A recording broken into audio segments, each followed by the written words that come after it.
早前屯門區水管1個禮拜內出現多次爆水管情況，今日我哋就嚟到三聖村睇下點解屯門會一爆再爆嘅呢？住咗喺三聖村30幾年嘅梁女士都係第一次面對咁嚴重嘅爆水管情況。住咗啊，都30年㗎啦，今次係我知道第一次咯，咁嚴重咯。突然間爆水管，街坊梁女士做唔做得切準備㗎？佢有一段時間咧，俾我哋用水，咁我哋喺屋企咪留定啲水咯，咁樣咯。睇嚟梁女士對當日安排都好滿意咁喎。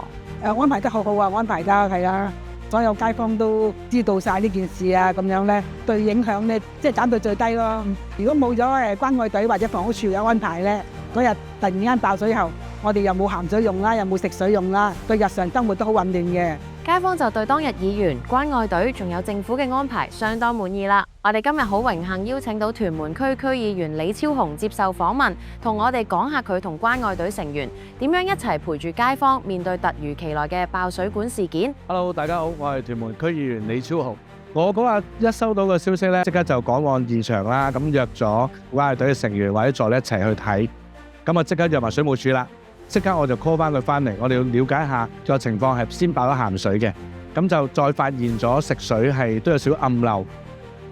所以就喺個過程裡面，我哋就溝通，你停食水嘅時間係幾時？咁有幾多足夠嘅時間俾我哋去準備呢？知道有機會停食水之後，李議員馬不停蹄，即刻走訪各方，聽講仲一直留到深夜，確保村內冇混亂情況添。知道佢有機會要停食水嘅時候呢，就連同關愛隊啦，我同埋啲助理一齊啦，我哋走訪我哋嘅食肆，同埋我哋呢個海鮮街嘅排檔，我哋一齊喺街嗰度做宣傳，派傳單啦，同佢哋講話今晚11點鐘會正式停水喎。咁因為畢竟我哋三聖村都40幾年嘅開村啦，咁都比較多長者，咁亦都可能有一啲夜間翻咗嚟嘅居民需要用水，咁我哋關愛隊嘅成員啦，包括我自己都留喺度，睇下佢哋有冇需要去幫佢哋搬水。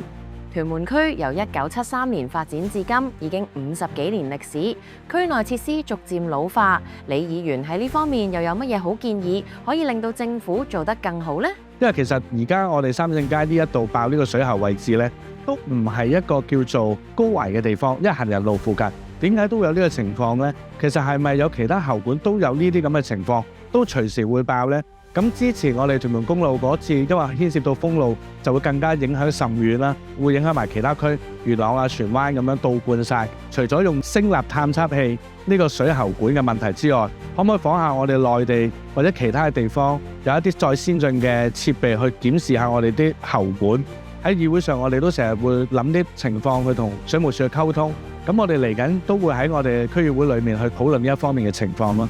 聽完李議員分享，睇得出區議員工作殊不簡單。除咗需要處理突發情況，更加要持續同各方溝通，為社區防患於未然，保障香港市民安居樂業。希望屯門區水管狀況盡快得到改善，減低對居民生活嘅影響啦。